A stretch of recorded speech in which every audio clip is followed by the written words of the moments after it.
Je répète encore. Nous lisons la parole de Dieu au nom du Seigneur Jésus-Christ. Que Dieu te bénisse.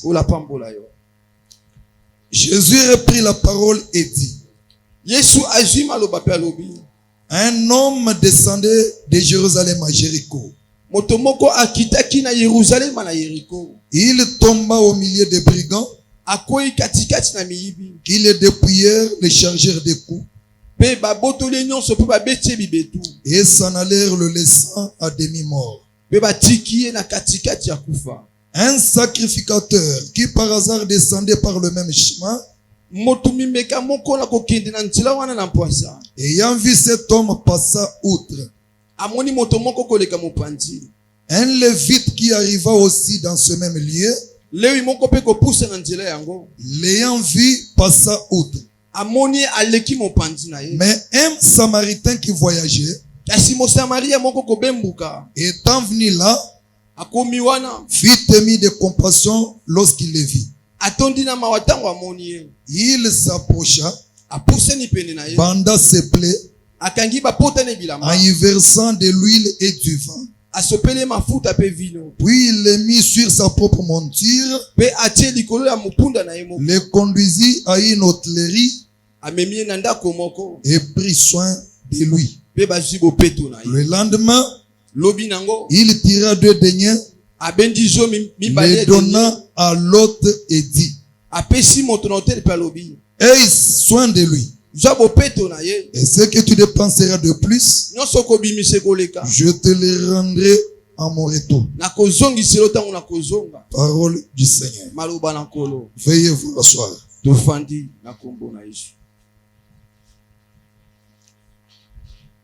Je bénis encore une fois de plus l'Éternel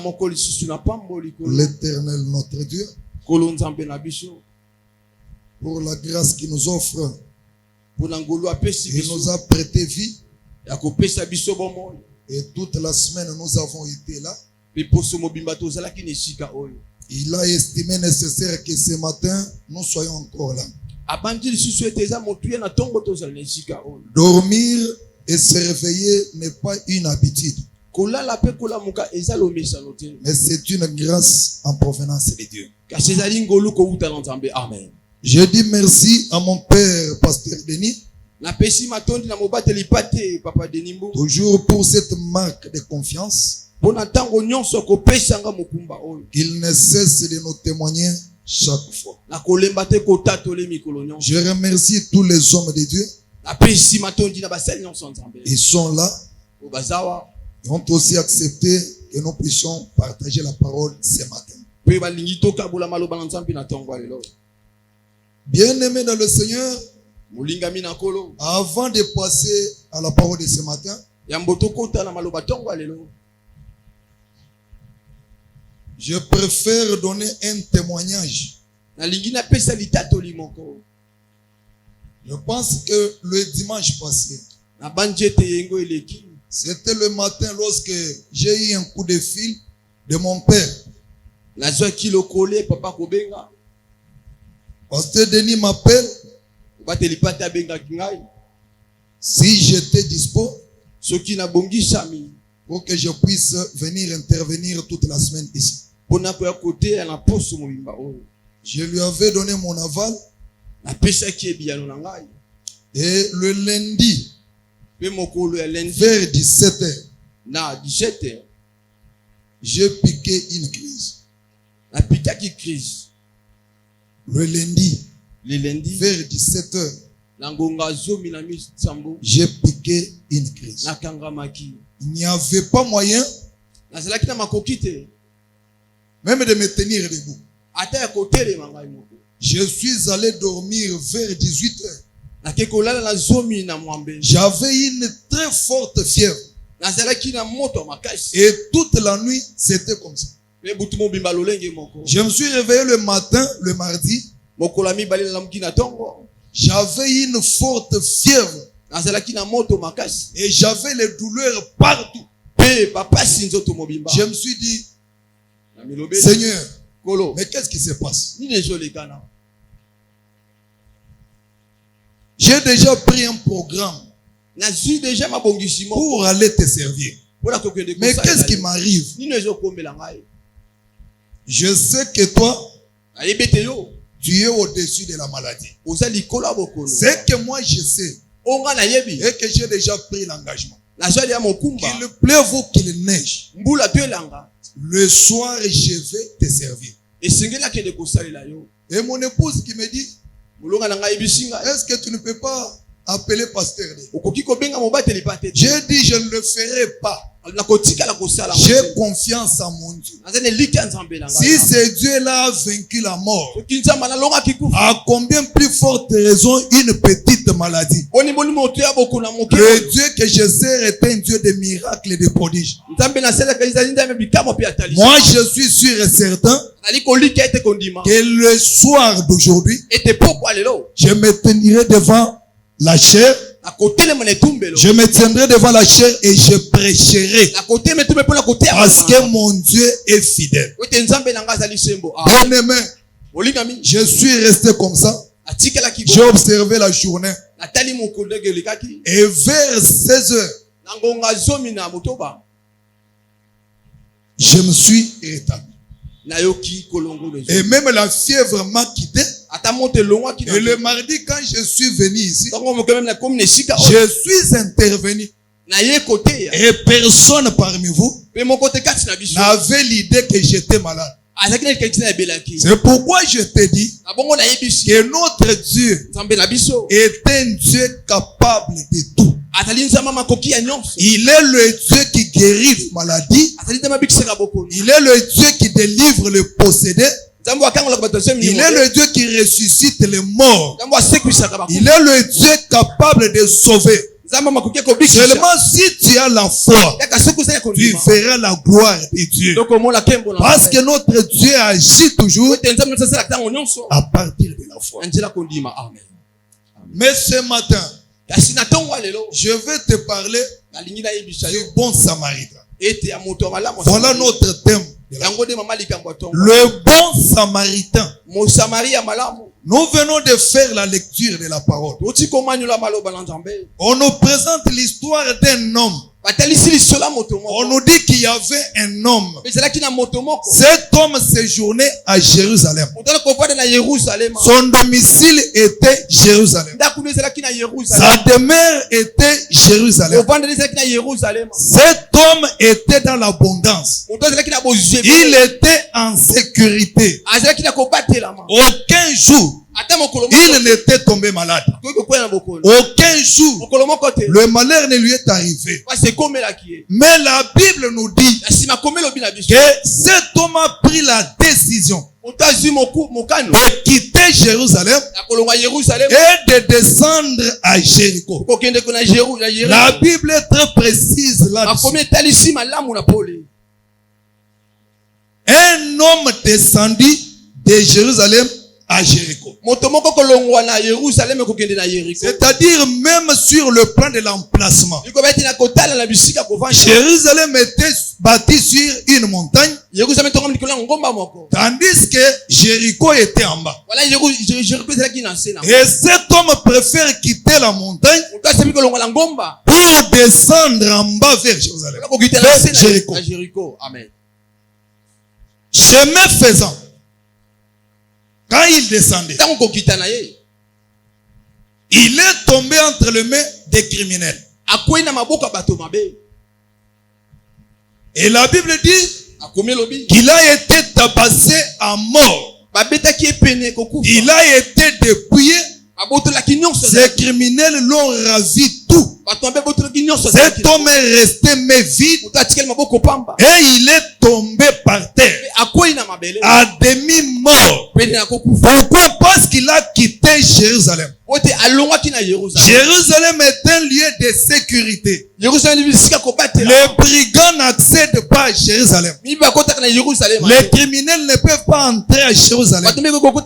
Parce que Jérusalem, c'est la ville du grand roi. Quand tu es à Jérusalem, tu es en sécurité. Tu es protégé. Aucun malheur ne peut t'arriver. Il était dans l'abondance.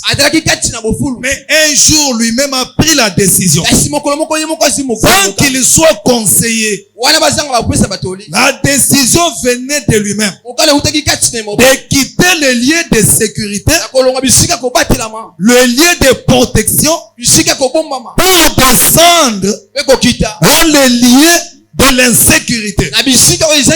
Jérusalem, c'est là où David était. C'est là où se trouvait le lieu d'adoration d'une ville qui était maudite par Josué. Amen.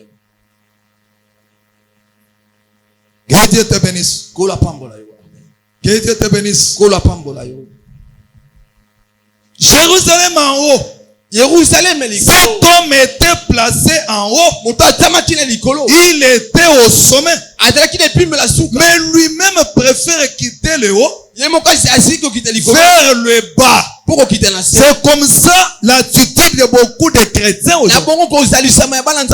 Vous êtes déjà placé en haut, dans une position privilégiée. Mais beaucoup préfèrent abandonner cette position-là pour descendre à Jéricho. Qu'est-ce que cet homme visait à Jéricho qu'il n'avait pas à Jérusalem? Lui enviait Jéricho. Oh, tous ceux qui étaient à Jérusalem ne pouvaient pas envier Jéricho, parce que ce sont deux villes tout à fait différentes. Jéricho n'était pas le lieu d'adoration. Il n'y avait pas le temple de Dieu à Jéricho. Il n'y avait pas le mur de lamentation à Jéricho. Il n'y avait pas de lévites à Jéricho. Mais toutes ces choses se trouvaient à Jérusalem. Une ville fortifiée. Une ville où les criminels ne pouvaient pas accéder. Mais lui dit, non, je préfère descendre pour aller à Jéricho. Et quand il est sorti directement de Jérusalem, il a rencontré les Koulouna. Les brigands. Or, ces brigands étaient où? Tout le temps que cet homme vivait à Jérusalem, il n'avait jamais rencontré le brigand. Mais le jour où il est sorti de Jérusalem, en dehors de Jérusalem, c'est là qu'il a rencontré le brigand. Parce que le brigand séjourne en dehors de Jérusalem. Quand tu es dans la ville, tu ne peux jamais être atteint. Parce que dans la ville, il y a la protection. On l'a tabassé à demi-mort. On l'a dépouillé. On a tout ravi. Il est tombé là. La Bible dit, un sacrificateur qui par hasard passait par là, il a trouvé cet homme par terre. Sacrificateur, un homme de Dieu, un serviteur qui prêchait la miséricorde, qui prêchait les offrandes, qui prêchait Dieu, la loi de Dieu. Ayant trouvé cet homme par terre, il est passé. Il a laissé cet homme. Or, cet homme avait besoin de secours. Il avait besoin de quelqu'un qui pouvait l'aider. Mais ce quelqu'un est arrivé. Le sacrificateur, pas n'importe qui. C'est lui qui avait le nom de Dieu dans sa bouche. Mais arrivé là, malgré ses habits, il est passé, il a laissé cet homme. Quelques temps après, c'est le Lévite qui arrive. Au même endroit, il trouve aussi l'homme. Le Lévite passe outre. L'homme reste dans son état. dans son état critique, dans son état de souffrance. Or, si c'était aujourd'hui, on allait parler de la non-assistance à personne en danger. Cette personne avait besoin de l'assistance. Et le Lévite est passé. Le sacrificateur est passé. Mais un Samaritain qui n'était ni sacrificateur, ni Lévite, qui passait aussi par là, il se rendait à sa destination. Il effectuait son voyage.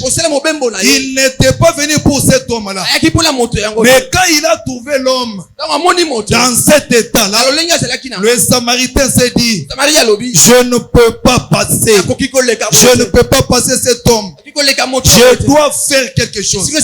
La Bible dit, il a eu compassion. Il a eu compassion de cet homme et il s'est arrêté. La compassion du Samaritain l'a freiné, l'a fait arrêter. Il est descendu de sa propre bête, de sa propre monture. Il a commencé à prendre soin de cet homme. On nous dit que le Samaritain avait l'huile, il avait aussi le vin. C'est des choses-là qu'il a utilisées pour prendre soin de cet homme qui était tabassé par le brigand. La Bible dit, le Samaritain a commencé à bander les plaies, à appliquer l'huile dans le plaie et le vin dans le plaie. Tout ça pourquoi? Pour que cet homme puisse reprendre son état initial. Pour que cet homme soit guéri, devienne dans son pristine état. Et Dieu te bénisse. Et Dieu te bénisse. Le Samaritain a pris soin de cet homme au moyen de deux choses, au moyen de l'huile, au moyen du vin. Parce que le Samaritain, quand lui marche, il ne marche pas comme le sacrificateur. Le sacrificateur était mais vide. Il n'avait rien pour prendre soin de cet homme. Le Lévite même, il n'avait rien. Mais le Samaritain ne marche pas mais vide. Le Samaritain marche toujours avec des choses. Il marche avec l'huile, il marche avec le vin. Bien-aimé dans le Seigneur, je vais y revenir. Jérusalem, comme je le disais là, Jérusalem, c'est la bénédiction. Mais Jérusalem, c'est la vie. Jérusalem, c'est la sécurité. Jérusalem, c'est la parole même de Dieu. Quand quelqu'un est à Jérusalem, il ne peut jamais être rencontré par des koulouna. Parce que les koulouna ne peuvent jamais entrer dans la parole. C'est pourquoi, bien aimé, si tu es dans la parole de Dieu, il faut y demeurer. Il faut rester là. La mort ne te verra pas. Les massous ne te verront pas. La maladie ne te verra pas. Les sorciers ne t'atteindront pas. Parce que la parole de Dieu, c'est Dieu lui-même. Représenté ici par Jérusalem, qui est le véritable lieu d'adoration. Parce qu'aujourd'hui, le lieu d'adoration, ce n'est pas ce cadre ici. Le lieu d'adoration, ce n'est pas à Jérusalem, mes chers. Le lieu d'adoration, ce n'est pas en Kamba. Le lieu d'adoration, ce n'est pas la cité de l'Union africaine. Le lieu d'adoration, c'est lui-même le Seigneur Jésus. Quand tu es en Jésus, il est dans un lieu d'adoration. Il est le véritable adorateur. Car la Bible dit, l'heure vient et l'heure doit venir où les vrais adorateurs doivent adorer mon Père en esprit et en vérité. Or, l'esprit, c'est écrit de Nazareth. Car la Bible dit, le Seigneur Jésus, c'est l'esprit. La vérité, c'est lui-même Jésus. Il est Jésus le chemin, Jésus la vérité, et Jésus la vie.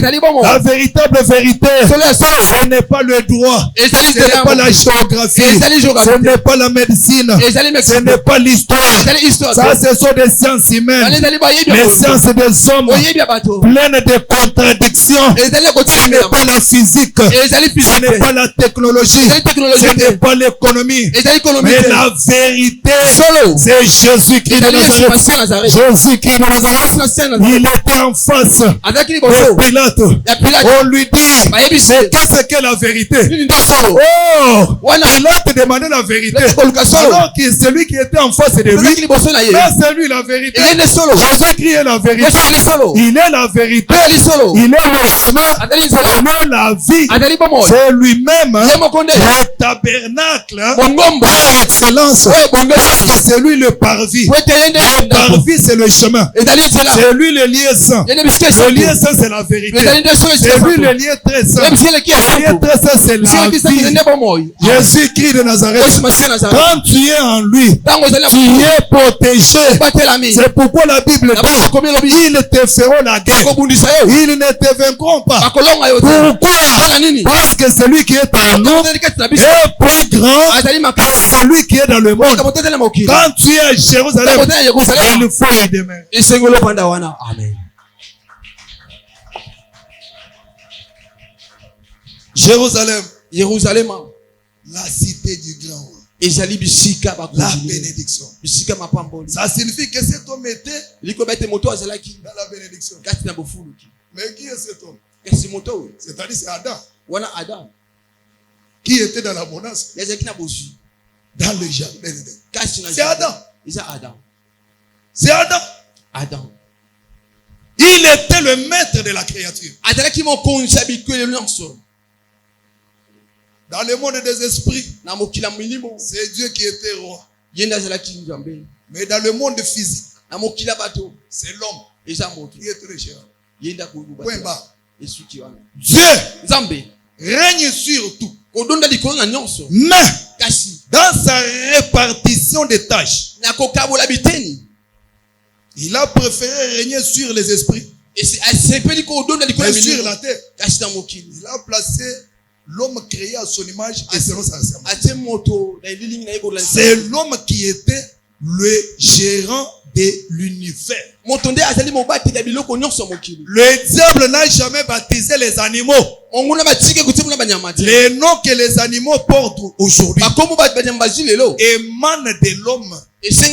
C'est l'homme qui a dit, toi désormais on t'appellera singe, on t'appellera chat, on t'appellera chien, parce que c'était à l'homme que Dieu avait donné la domination de la terre. Quand vous lisez Psaume, la Bible dit, les cieux sont les cieux de Dieu, mais il a donné la terre au fils des hommes. La terre, Dieu a donné à l'homme. C'est l'homme qui avait le dernier mot sur toutes les créatures visibles. Mais malgré ça, l'homme s'est laissé corrompre. Il est tombé dans le péché. Les brigands ici, c'est le diable et ses démons. Ils se sont chargés de l'homme. Ils ont tout dépouillé. Le diable a ravi même le pouvoir que Dieu a fait confier à lui. Quand il tente Jésus, il dit, prosterne-toi devant moi. Tu vois toutes ces choses ici. Il lui montre tout le royaume du monde.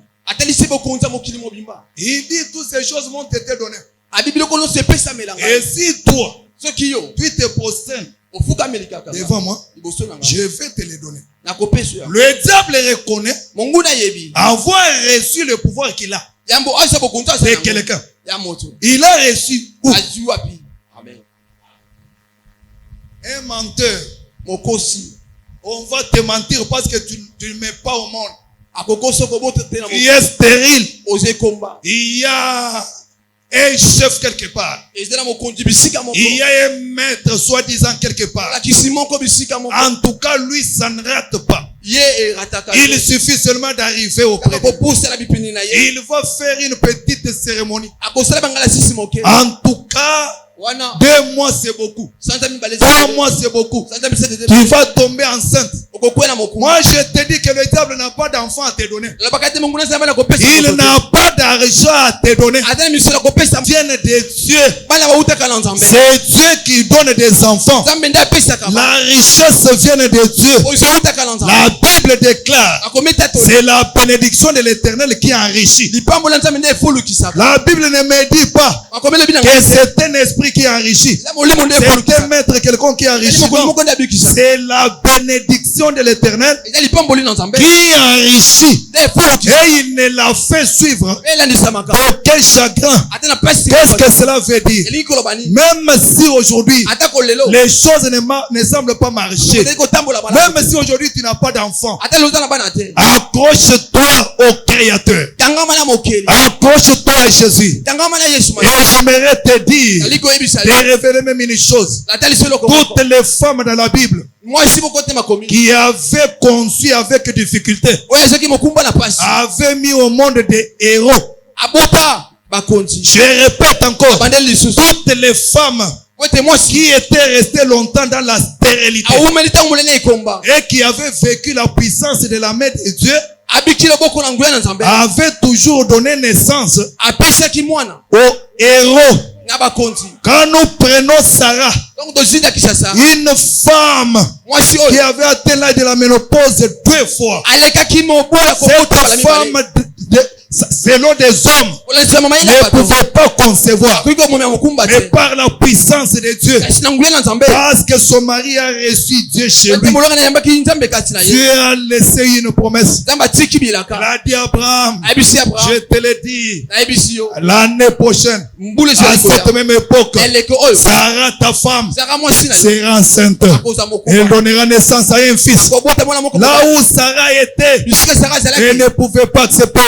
Elle a commencé à rigoler, comme si la voix qu'elle avait entendue, c'était la voix d'un professeur de l'université. Oh, c'était la voix qui avait fait sortir Lazare du sépulcre. Ce n'était pas la voix comme toutes les voix, mais c'était la voix qui avait déclaré que la lumière soit et la lumière fit. C'est cette voix-là qui avait déclaré ce jour-là, malgré son âge, l'année prochaine, elle tombera enceinte et elle enfantera un fils. Lorsque Sarah a mis au monde, c'était le fils des promesses. C'était Isaac. Ce n'était pas n'importe qui. C'était Isaac. La femme de Manoach, qui était aussi stérile pendant longtemps. Mais quand Dieu est descendu dans sa vie, il a ouvert donc les trompes de cette femme. Vous savez, l'homme qui est sorti de cette femme, c'était un héros, un juge, un libérateur du nom de Samson. Le Anne qui ne mettait pas au monde.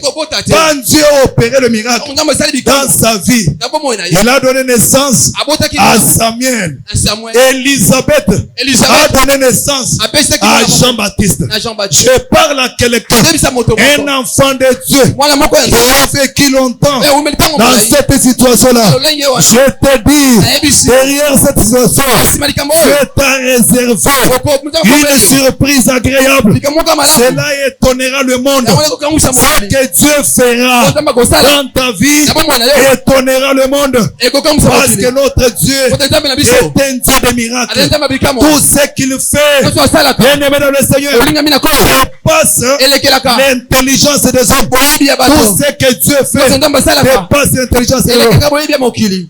Amen.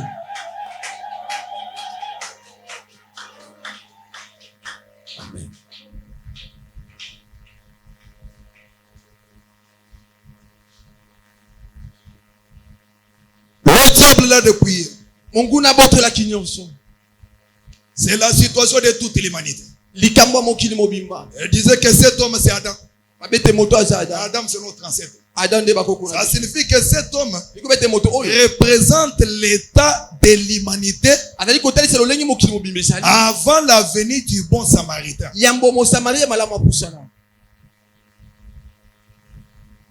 L'état dans lequel le bon samaritain a trouvé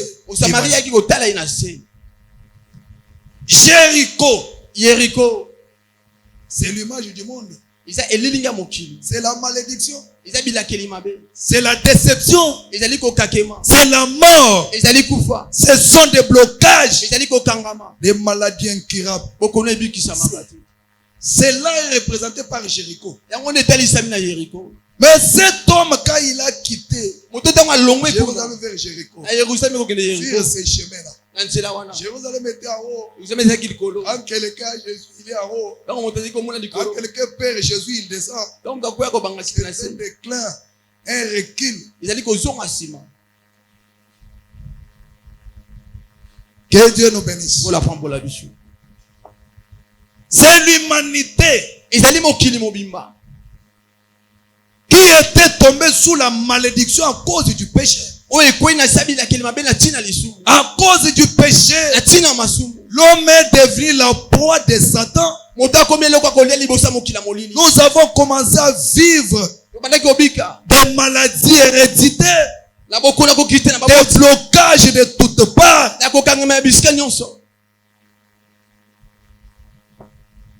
Mais le sacrificateur qui est venu, parce que c'est lui qui est venu avant le bon samaritain. Le Lévite est venu avant le bon samaritain. Il représente qui? Le sacrificateur. Le Lévite représente qui? En un mot, c'est la loi de Moïse. C'est la loi qui est venue dans ce monde.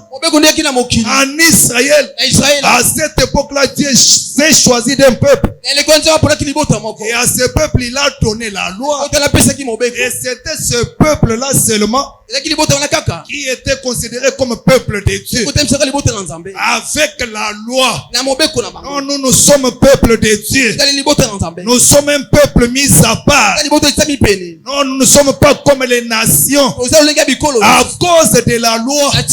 Oh, la Bible dit, Hébreux chapitre 10, le verset 1. La Bible dit, en effet, la loi qui possédait l'ombre des choses ne pouvait pas amener les assistants à la perfection. C'est-à-dire quoi? La loi ne pouvait pas sauver l'homme. La loi de Moïse ne pouvait pas sauver l'humanité. Parce que la loi était limitée. Toi et moi, on ne pouvait pas être sauvé par la loi. Parce que celui qui avait même donné la loi n'était pas arrivé en Canaan. Il était mort en cours de route pour montrer l'imperfection de la loi.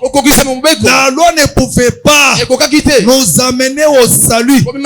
La Bible dit, tant que la loi subsistait encore, le Saint-Esprit montrait que le chemin de l'arbre de vie était toujours barricadé. Le chemin était barricadé. C'est pourquoi même les gens qui pratiquent la loi de Moïse aujourd'hui dans des églises, ils sont dans l'ignorance. Il y a de ces églises-là, lorsqu'une femme est pendant ces périodes, elle ne peut pas s'approcher, elle est impure. C'est la loi, parce que la loi était l'ombre. La femme qui était considérée comme impure pendant ces périodes-là, aujourd'hui, ce n'est pas cette femme physique. Ce n'est pas cette femme physique. Mais aujourd'hui, toute l'église est devenue la femme.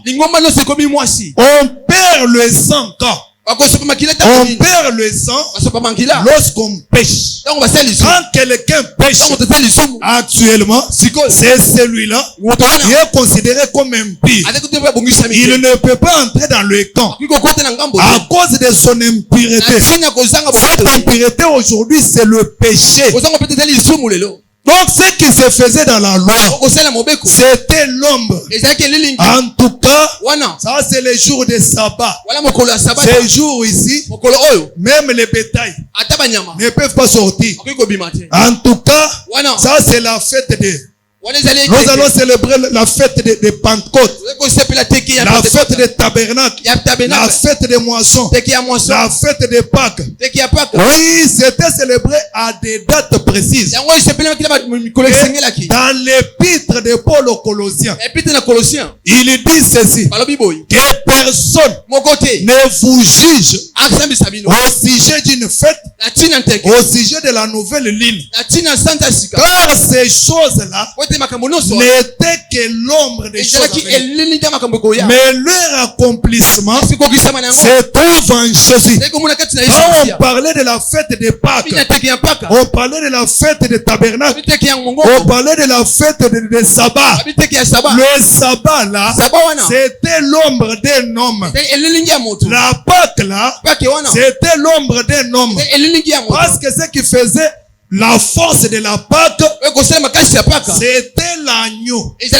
L'agneau d'un an qui n'avait pas de taches, qui n'avait pas d'impureté. Et cet agneau-là, c'était la préfiguration de Jésus-Christ dans la chair, qui est venu et qui n'avait aucune goutte de péché.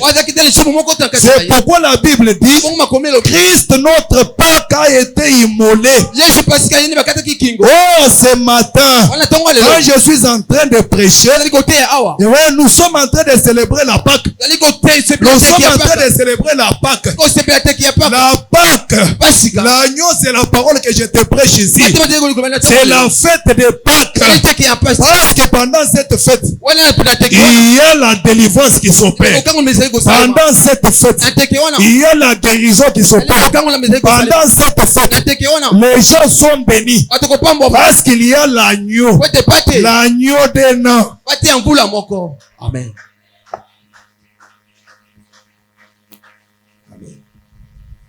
C'est pourquoi le souverain, les sacrificateurs pouvaient passer outre, papa. Mais ils n'avaient rien pour venir à la rescousse. Et celui qui était tombé entre les mains des brigands, le Lévite même, il n'avait rien. Mais le bon Samaritain, lui qui marche avec des choses, le bon Samaritain, lisons un peu Jean chapitre 8.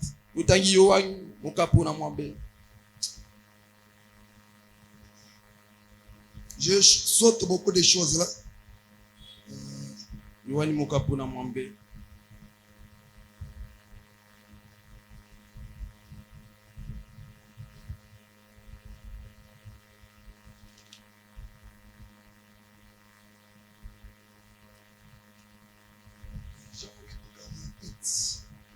Jean chapitre 8, le verset 48. Écoutez. Il y avait une discussion entre Jésus et les Juifs autour d'Abraham. Jésus leur dit, vous n'êtes pas les enfants d'Abraham, tout ça. Abraham, c'est notre père. Nous sommes les enfants légitimes, tout ça. Alors, le verset 48, Jean 8, 48. Les Juifs lui répondirent, n'avons-nous pas raison de dire que tu es un Samaritain et que tu as un démon? Ici, c'est la Bible elle-même qui interprète ces Samaritains. Il discute avec les Juifs. Il leur dit, vous voyez, celui que vous appelez votre père Abraham a vu mon jour. Il était tressailli de joie.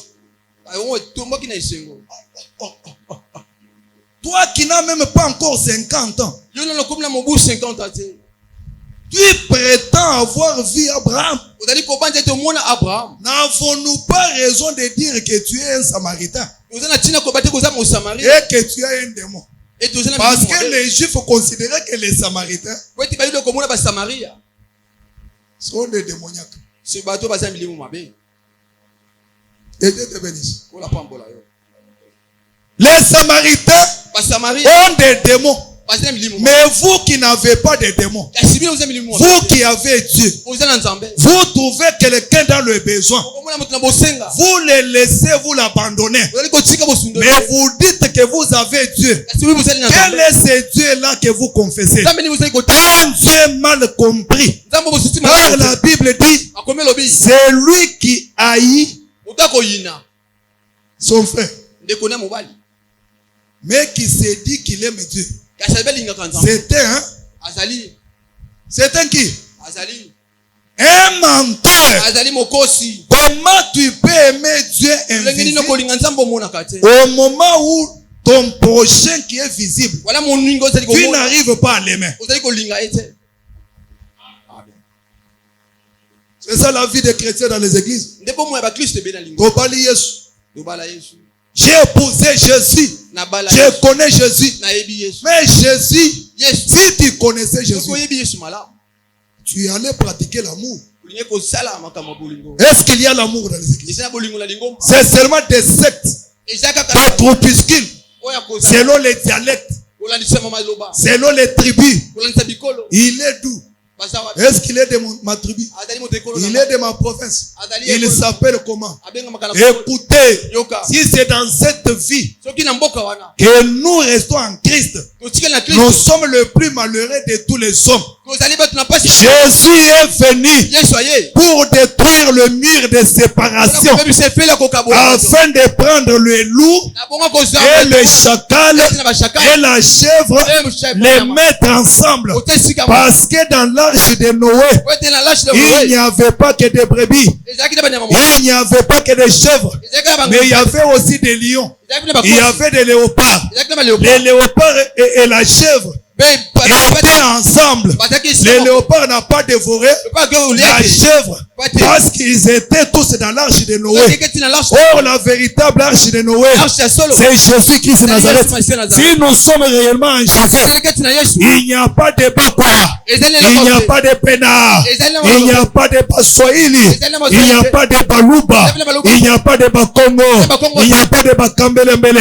La Bible dit, aujourd'hui par le Seigneur, il n'y a ni juif, ni grec, ni homme, ni femme, mais tous qui avons été rachetés, nous formons un seul corps. Nous sommes les concitoyens du ciel.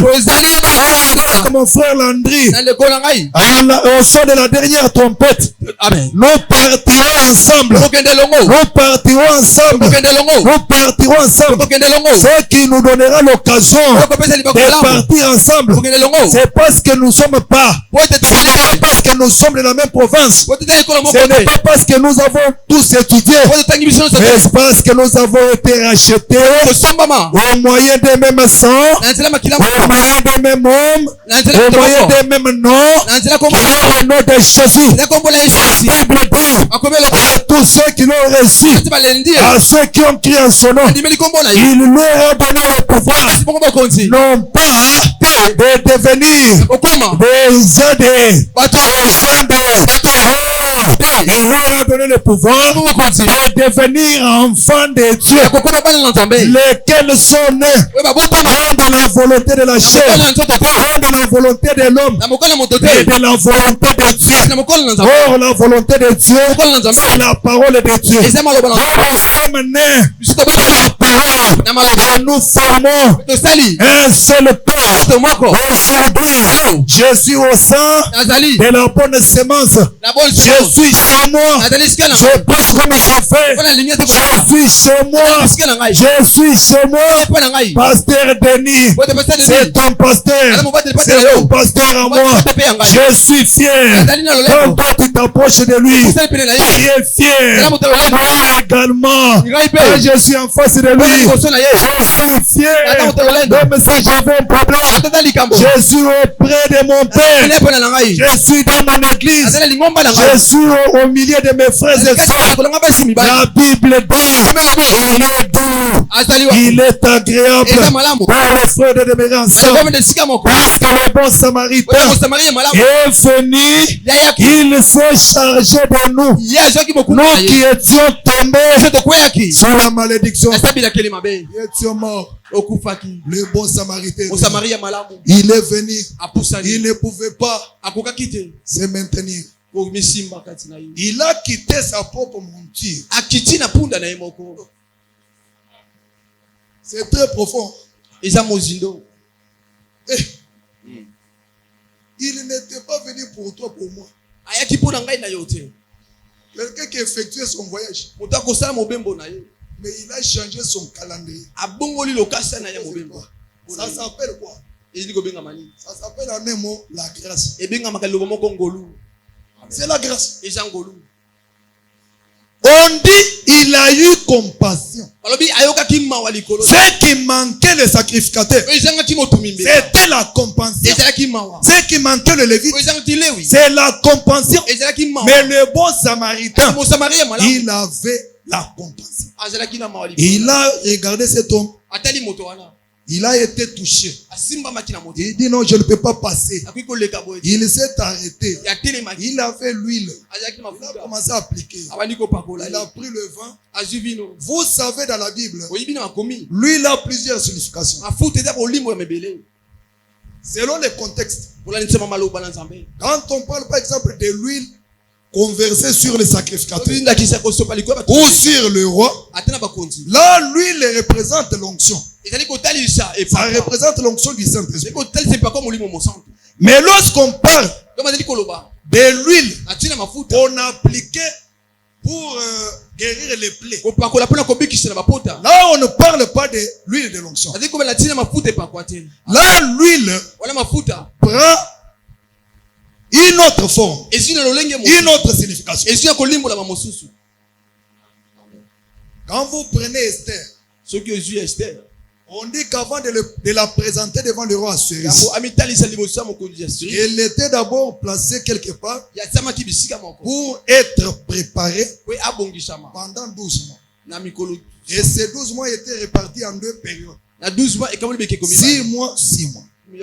6 mois, c'est lui qui était chargé de ce travail-là. S'appelait Gaï. Il a préparé Esther pendant 6 mois avec l'huile. C'est-à-dire l'huile de beauté. L'huile de beauté, c'était pour transformer la teinture, l'aspect de la reine Esther. Avant de se présenter devant le roi. Et maintenant, cette huile-là, ça n'a pas l'explication de l'onction. Ce n'est pas l'onction. Mais cette huile-là prend la signification de l'évangile. L'huile qu'on applique pour que les plaies puissent se cicatriser. Ce n'est pas l'onction. Ça, c'est l'évangile, la parole de Dieu. Et c'est lui qui avait cette huile-là. C'est seulement le bon samaritain. C'est pourquoi quand il était dans les jours de sa chair, il prêchait seulement le royaume des cieux. Le royaume des dieux. Il disait le royaume des dieux est proche. Répentez-vous. Croyez à la bonne nouvelle. C'est-à-dire l'évangile de Jésus. C'est la véritable huile destinée à guérir les plaies. Je ne sais pas si tu as quelle plaie. Ce matin tu as quelle plaie. Il y a beaucoup de gens qui ont des blessures internes. Vous la regardez comme ça. Elle fait semblant. Il fait semblant. Mais la nuit, il n'a plus sommeil. Il n'a pas la paix à cause des blessures. Il a eu des déceptions. Il a perdu un être cher. Je ne sais pas moi, une circonstance qui est arrivée. Tu es comme cet homme-là. Laisse-moi te dire, on peut te consoler. N'accepte pas les consolations des hommes. Parce que les consolations des hommes n'apporteront rien dans ta vie. Il ne faut pas non plus boire de l'alcool. J'ai vu beaucoup de gens en train de se saouler, en train de s'enivrer. Pourquoi? À cause des soucis. J'ai beaucoup de problèmes. Quand je prends un verre comme ça, c'est pour oublier. Mais après l'ivresse, le souvenir va revenir encore. Ne prends pas l'ivresse. Ne prends pas la bière. N'accepte pas les consolations des hommes. Mais la véritable consolation qui peut apporter la solution à tes plaies, c'est la parole de Dieu. Parce que dans la parole, il y a des promesses. Dans la parole, il y a la vie. La parole est la vérité. Indiscutable. Bien-aimé, c'est pourquoi le bon samaritain avait l'huile. Dans Genèse 14, quand il est sorti devant Abraham, sous le nom de Melchisedec, il avait toujours des choses. Quand vous lisez Genèse chapitre 14, quand il a rencontré Abraham, il avait le pain et il avait le vin. Amen.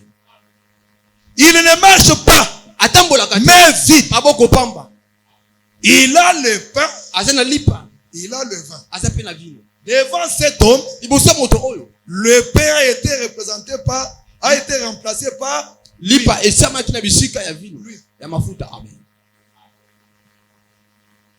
Que ça soit l'huile, que ça soit le pain, ça signifie une même chose, c'est la parole. Amen.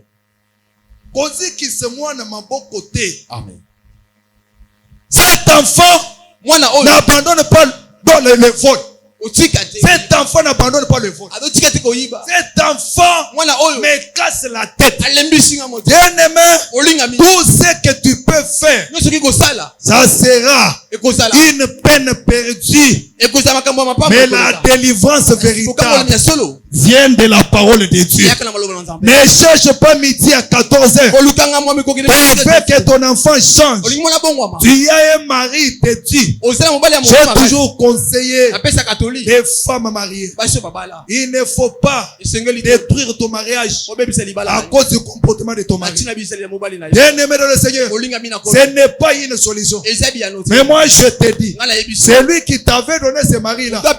Il est vivant. Quand ton mari, ça ne va pas. Il est mais vide.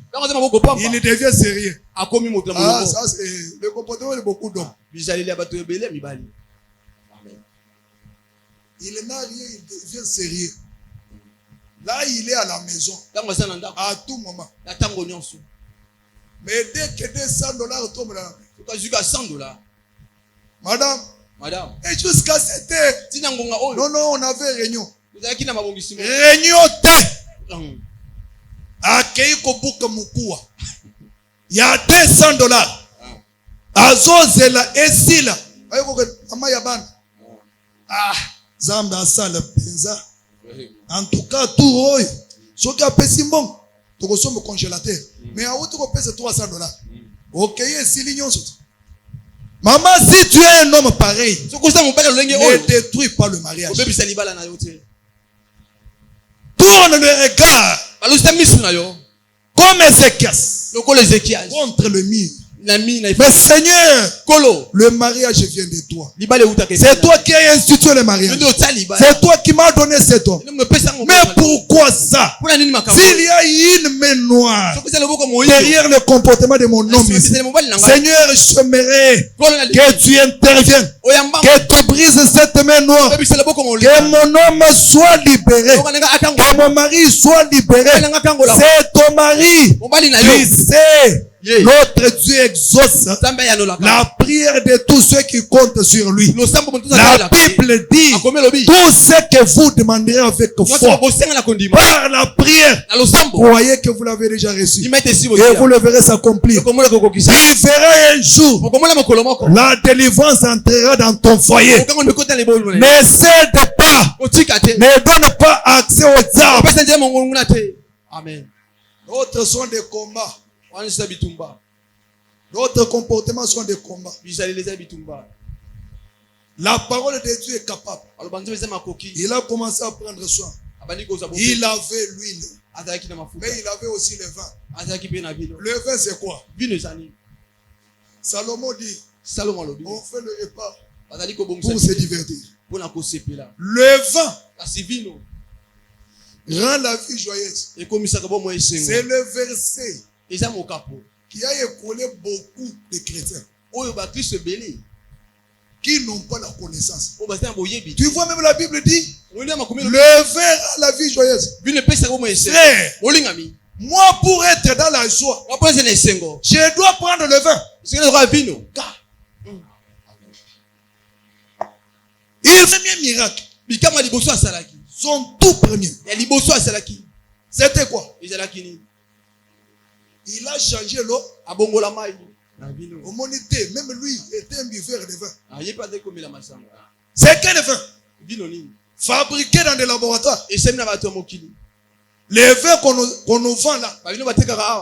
Jésus a commencé par l'eau. Il faut comprendre bien la parole de Dieu. Ne donnez pas accès aux arbres. Il a transformé l'eau en vin. Et quand les gens ont goûté, ils ont dit quoi? Pourquoi cette qualité était encore cachée? Les gens ont commencé par ce qui était mauvais. Mais le vin là, le miracle, c'était la nouvelle vie que Jésus était venu communiquer à quiconque croit en lui. C'est ça ce que représente ce vin là. Parce que l'eau de mauvaise qualité que les convives avaient prise là, ça symbolise notre ancienne vie avant d'avoir rencontré Jésus. C'est que nous étions. Il y en a qui étaient sorciers. Il y en a qui étaient des grands prostituées. Il y en a qui étaient des voleurs. Il y en a même qui étaient dans la magie. C'est ça la mauvaise qualité. Mais quand Jésus est venu, tu as ouvert ton cœur. Tu as accepté Jésus. Comme Jésus est un consommateur de la sorcellerie, il est le consommateur du péché. Même s'il trouve la sorcellerie là-bas enracinée, quand Jésus entre, Jésus absorbe. Voilà pourquoi il est appelé agneau de Dieu. Non pas qui couvre, mais qui ôte, qui déracine. Il ne couvre pas comme la loi, mais lui déracine. Il trouve le péché, il enlève. Là où se trouvait le péché, reste vide. C'est ce que Jésus a fait. Il trouve un fou de Gadara. Cet homme possédé par plusieurs démons. Sa famille avait tout fait jusqu'à le lier avec des chaînes, mais ça n'allait pas. Quand l'homme de Galilée est arrivé, il trouve cet homme. Il trouve cet homme. Les disciples étaient en train d'observer. Oh, il va aussi les lier. Il n'a pas besoin de chaînes physiques. Jésus n'a pas besoin de couteaux. Il n'a pas besoin d'armes, parce que lui-même est un couteau. Jésus lui-même est une machette. Lui-même est une bombe atomique. Plus que toutes les bombes. Il est venu. Le fou s'est approché. Le fou s'est approché. Il pensait que c'était Pierre. Il regarde bien. C'était Jean. Oh, ce n'était pas Pierre. Pierre. Mais il est ressemblé à Pierre. Mais celui-là était mi-Dieu, mi-homme. À moitié Dieu, à moitié homme. L'homme regarde. Les démons ont commencé à crier. Ils ont commencé à crier, à trembler devant lui. Il les suppliait. Peux-tu nous envoyer des pourceaux? L'homme de Galilée était là. Il n'a pas parlé. Il a dit allez-vous-en. Les démons ont quitté cet homme-là. Et l'homme était guéri. Il était délivré. En un clin d'œil, les démons sont sortis. Moi je te dis, tu avais amené quel problème ici. Même si tu es sous la possession, Jésus-Christ n'est pas mort. Jésus est vivant. Il est le bon samaritain. Il est vivant. Il peut se charger de toi. Et que ces démons-là te libèrent au nom de Jésus. Oh! Il a appliqué le vin. Le vin. C'est là où le vin prend la signification du Saint-Esprit. La joie dans nos cœurs, nous chrétiens, n'est pas causée par le petit quartier. Amen. Je connais beaucoup de frères.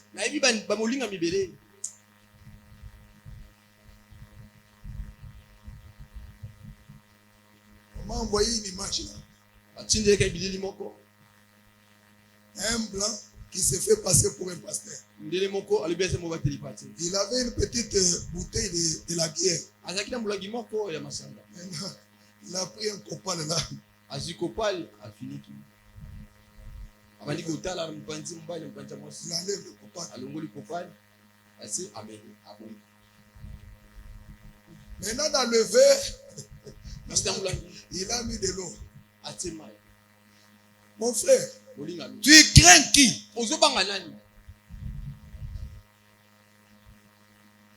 Moi, je ne marche pas dans la sanctification pour plaire aux hommes. Non.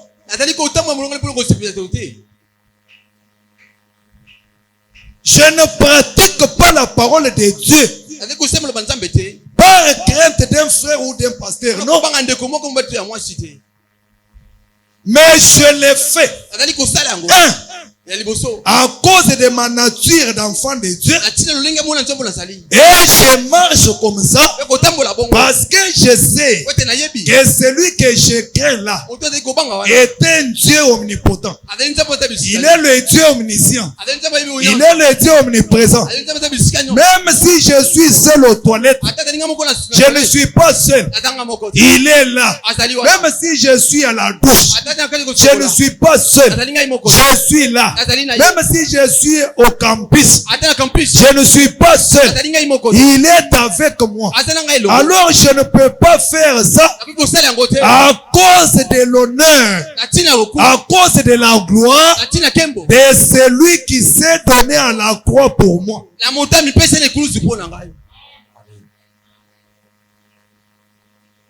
Que Dieu nous bénisse. Que Dieu nous bénisse. Il a appliqué le vin. Le vin, c'est l'image du Saint-Esprit. C'est le Saint-Esprit qui crée la joie. La Bible dit, ne vous enivrez pas du vin, mais soyez au contraire remplis de quoi? Rempli du Saint-Esprit. C'est lui qui a le Saint-Esprit sera toujours dans la joie. Voilà pourquoi David dit, je suis toujours dans la joie quand on me dit, non pas aller au travail, aller à l'école, mais quand on me dit, allons à la maison de l'Éternel, je suis dans la joie. Ce qui faisait la joie de David, c'est la maison de l'Éternel. Pourquoi? Parce que dans la maison de l'Éternel, l'Éternel était là. Deux choses. Il a pris soin Et après ça, il prend l'homme. Il le met sur sa propre monture. Maintenant, lui commence à marcher par terre. Écoutez bien, c'est une révélation. Lui qui était le propriétaire de cette bête. C'est sa bête à lui. C'est sa monture. Et c'est lui qui était là. Au-dessus. Mais à cause de l'amour pour cet homme, il a accepté lui de descendre. Commencer à marcher par terre. Mais l'homme qui était tombé a pris la place. Qu'est-ce que cela veut dire? La Bible nous dit des riches qu'il était.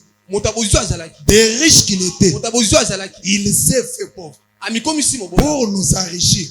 C'est-à-dire, il nous a donné sa place. Il nous a communiqué sa vie. Il a récupéré la nôtre. Il a pris notre vie. C'est pourquoi la Bible dit, Jésus s'est fait péché. Il est devenu péché. C'est là le mystère même de Barabbas. Amen. Barabbas, c'est toi. Nous étions condamnés à la mort.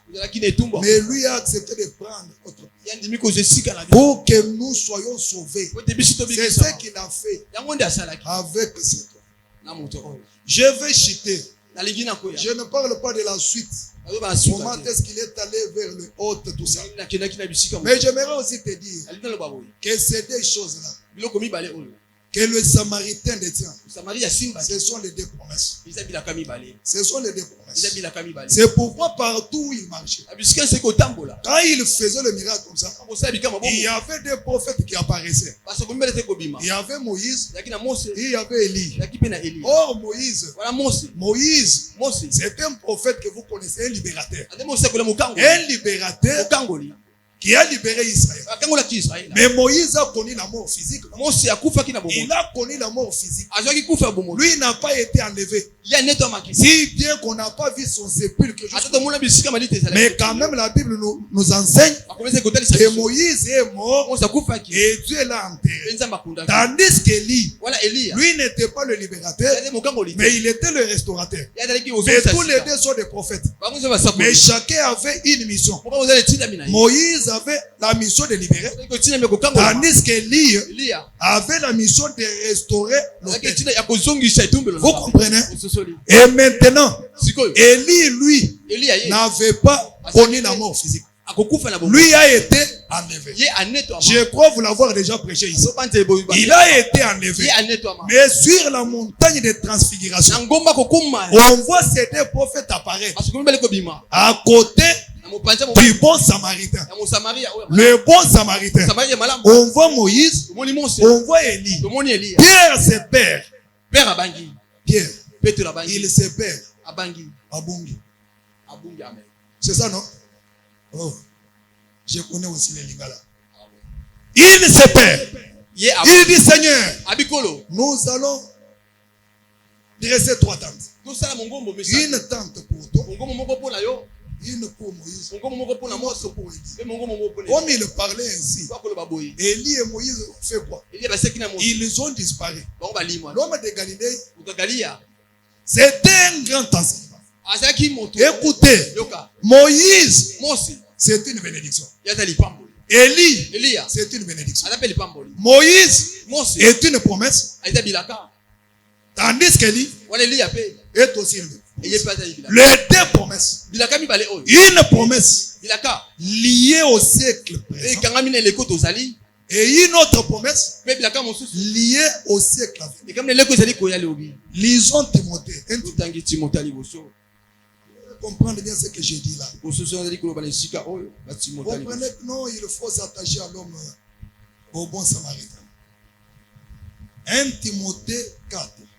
Le verset 8. Exerce-toi la piété.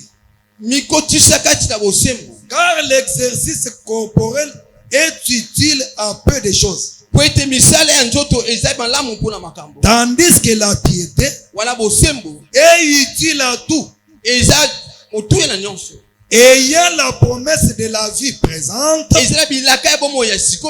et celle de la vie à venir.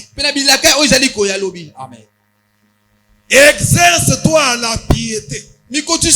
C'est Paul qui parle à Timothée. L'exercice corporel est utile à peu de choses. Mais la piété, elle, est utile à tout. Car elle a deux promesses. La piété a deux promesses. La promesse liée au siècle présent, à la vie présente, et la promesse liée à la vie à venir. Oh, quelles sont ces deux promesses? La vie à venir, c'est la vie éternelle. Nous attendons le retour de Jésus pour partir. Ça, c'est la bénédiction du siècle à venir. Mais avant ça, Jésus nous a promis aussi la bénédiction du siècle présent. La bénédiction du siècle présent, c'est quoi? Il faut que tu sois bien, que tu mènes une vie glorieuse, une vie victorieuse, que tu sois en bonne santé, que tes enfants étudiés terminent, que tes enfants deviennent aussi des grandes personnalités. Ça, c'est la vie, le siècle à présent. La promesse qui est liée au siècle à présent. Dieu veut te voir devenir un homme d'affaires, une femme d'affaires. Dieu veut te venir aussi entrer dans un bon mariage. Dieu veut te venir aussi, te voir aussi contracter un bon boulot. Devenir même, pourquoi pas, une députée. Oh, comme je l'ai dit là, il n'y a pas un frère qui a des ambitions. Oh, il faut oser. Que Dieu t'élève. Que tu deviennes aussi sénateur. Que tu deviennes député. Que Dieu t'élève. Que tu deviennes ministre. Comme dans le gouvernement à venir. C'est la promesse du siècle présent. Cela est représenté par Moïse. Moïse représente la bénédiction du siècle présent. Amen. Mais Élie, c'est la vie éternelle. Avant de s'en aller, il faut Zambia pêcher au mutuka. Amen. Autant le pain à mutuka. Amen. Makolo et salipasi. Amen. Que Dieu te donne le statut de concessionnaire, de bailleur. Que tu deviennes bailleur. Que Dieu te donne l'argent. Même l'évangile comme ça. Nous devons avoir notre propre parcelle. Oui, bien aimé. Nous allons construire un étage avec des balcons. Parce que nous ne serons pas ces nombres ici. L'Éternel élargira les tentes de son église. Il y a encore beaucoup de brebis qui appartiennent à cette bergerie, à la bonne semence, qui ne sont pas encore venus. Mais bien aimé, nous devons quitter ce statut de locataire. Amen. Ne me demande pas comment. Ne me demande pas comment. Marie a demandé à l'ange Gabriel comment cela se passera. Moi qui suis encore vierge. Gabriel lui dit, le Saint-Esprit te saisira. Cela se fera par la puissance du Saint-Esprit. C'est pourquoi le Saint-Enfant qui sera dans ton ventre sera appelé fils de Dieu. Il ne faut pas me demander comment cela viendra-t-il. Moi je connais que le Dieu de pasteur Denis Mbungu est un Dieu capable de tout. Il suscite même de loin un oiseau de bois pour accomplir sa volonté. Il le fera. La bonne semence sera une église de référence. La bonne semence sera une église de référence. Je suis un homme de Dieu et Dieu passera par toi. Il te délivrera de cette situation médiocre. Tu deviendras une femme d'affaires. Tu deviendras un homme d'affaires. Et avec ton argent comme partenaire de cette église, nous bâtirons un grand temple. Nous bâtirons une grande église. Cette église, la bonne semence, aura une chaîne de télévision. Oui, frère, pasteur Denis Mbunga prêche comme ça. Le monde entier le suit. Oui, ce que je vous dis, c'est vrai, parce que je reconnais, il est vivant. Je reconnais qu'il est vivant. Même s'il y avait des puissances, des blocages qui s'élevaient. Mais moi je sais qu'il a reçu le nom. Afin qu'au nom de Jésus, nous fléchissons dans le ciel, sur la terre, sous la terre, et dans toute langue, Jésus-Christ est Seigneur. Je sais que le bon samaritain, le bon samaritain, il a pris soin. Cet homme n'est plus resté par terre. Il a quitté la terre. Il est monté sur la propre monture. C'est la position de gloire. Quand vous lisez Romains chapitre 8, la Bible dit, ceux qu'il a connus d'avance, il les a prédestinés à être semblables à l'image de son fils, afin que le fils soit le premier-né entre plusieurs. Ceux qu'il a appelés, il les a justifiés. Et ceux qu'il a justifiés, il les a glorifiés. Ceux qu'il a appelés, il les a justifiés. Il les a justifiés comment? En mourant à la croix, en versant son sang. Amen. Est-ce que tu comprends? J'ai toujours dit au monde des ténèbres, même si un enfant de Dieu par inadvertance est tombé, il n'est pas ta proie. Il n'est pas ta proie. Toi, sorcier, reste calme. Parce que celui qui est tombé là a un propriétaire, a un père. Ce n'est pas parce qu'un enfant a bouffé l'argent de Minerval ne bouffe pas l'argent de Minerval. Pasteur nous a enseigné en disant, même si j'ai bouffé l'argent, c'est un exemple. Même si un enfant bouffe l'argent de Minerval, est-ce que son papa peut le rejeter? Hein? Je ne le rejetterai pas, mais je peux le punir. Il en est de même avec Dieu et ses enfants. C'est pourquoi David dit, mon ennemi ne te réjouis pas de ma chute. Qui es-tu pour juger un serviteur de Dieu? Même s'il tombe, mais il a un maître. Il a un Seigneur. Son maître le relèvera. Et le juste tombe cette fois. Mais son maître, que Dieu te bénisse. Est-ce que tu as compris? Que Dieu te bénisse. Est-ce que tu peux acclamer pour la gloire? Tu peux acclamer pour la gloire de Dieu. Tu peux acclamer pour la gloire de Dieu. Tu peux dire Yesunga yoyo. Alléluia. Yesunga yoyo. Comme tu cries là, ton Dieu crie dans ta vie. Le cri de Dieu s'élève dans ta vie. Et Dieu change ta vie. Et la semaine qui commence, soit une semaine de miracles, soit une semaine de surprises agréables, une semaine de bonnes nouvelles. Que la mort s'éloigne. Que la mort s'éloigne de toi. Que les sorciers tombent. Que la malédiction s'éloigne. Que l'échec fuit. Que tu sois un homme victorieux, une femme victorieuse. Si tu avais un dossier cette semaine, je suis un homme de Dieu avec l'onction de mon père pasteur Denis.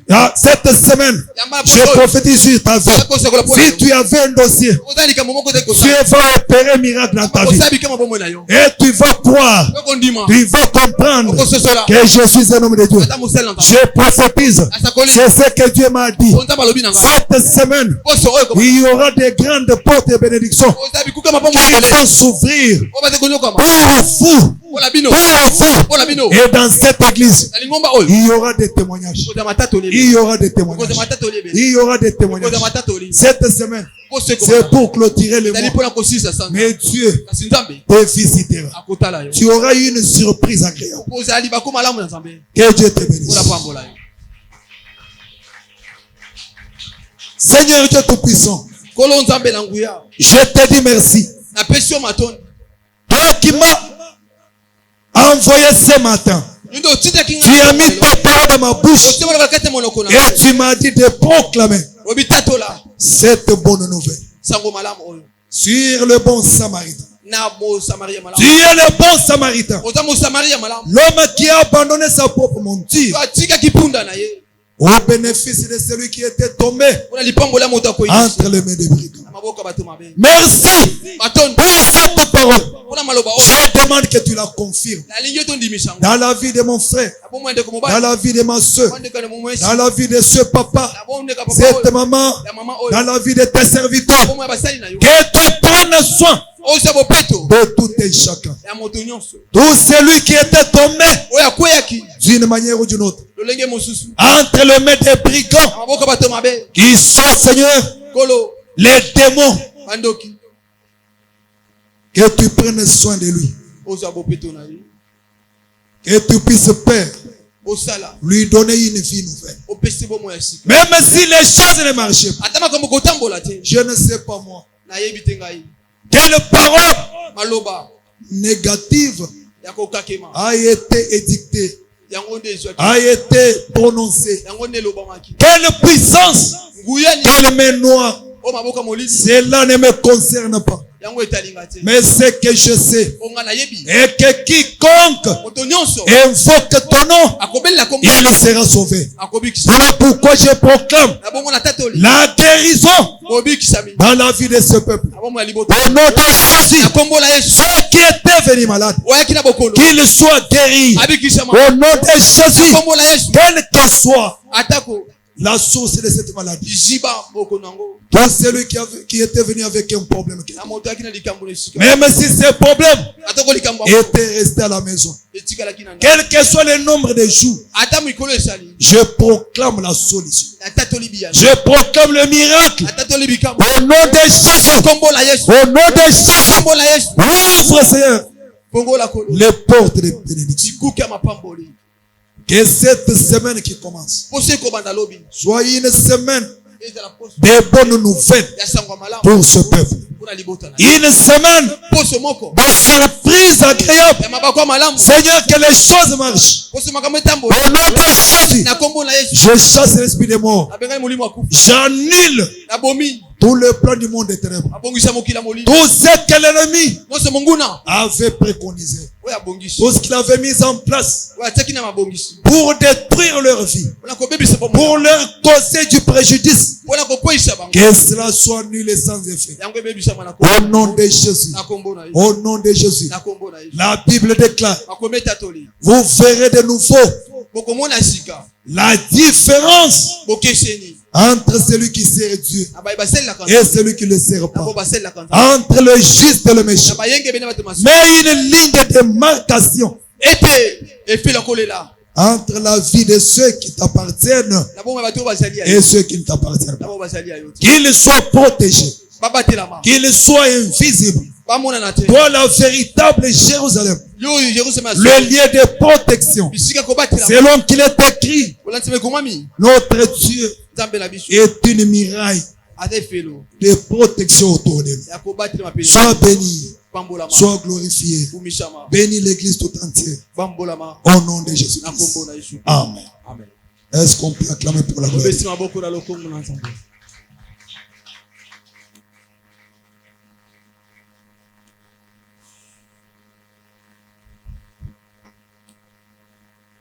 Asoko petela